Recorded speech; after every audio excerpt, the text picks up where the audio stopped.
So, yun, morning. Magandang umaga sa inyong lahat. May 10, Happy Mother's Day to all mothers. Sa mga inang, mga lola, dito tayo bilihan ng mga bulaklak.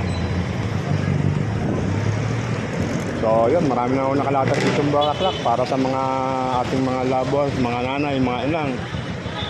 Yan, mga nakaprepare na, nakaayos na po lahat. Oh. Yan, may balot na. Yun.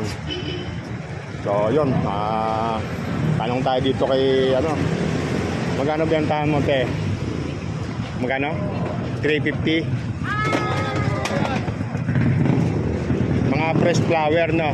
Yung mga artificial, 200.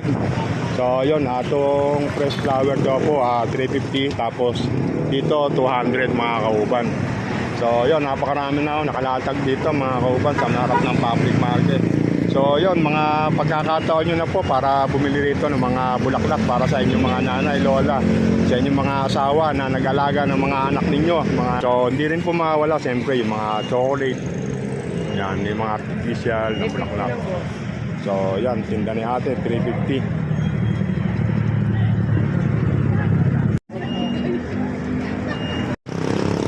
So yun, makakita rito, ito yung kahabaan ng Balagtas public market. So yun, meron dito tag 50 oh. Flowers bloom, yan, 50. Ayan si Nang, hello, morning po. Saan po rito sa artificial ng bulaklak? 120 benta nyo. Dito sa may hawak nyo, fresh flower to, magkano po dyan, te? Bentahan nyo?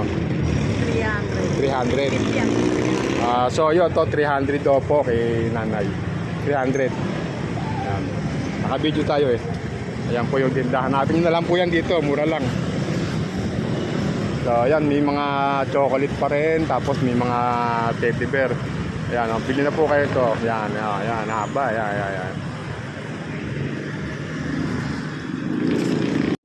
Tapos dun nga po sa may kabila na dating Berhinia Bakery, may makikita rin tayo doon mga bulaklak na mabibili. Ayun, yung mga rider. Ayun, meron din po doon sa kabila, tabi ng home center. Ayan, marami po pagpipili ang lugar na mabibilan ng bulaklak. Dito lang po yan sa Balagas Public Market. Yun, happy Mother's Day sa inyong lahat. So yun, babay na and God bless.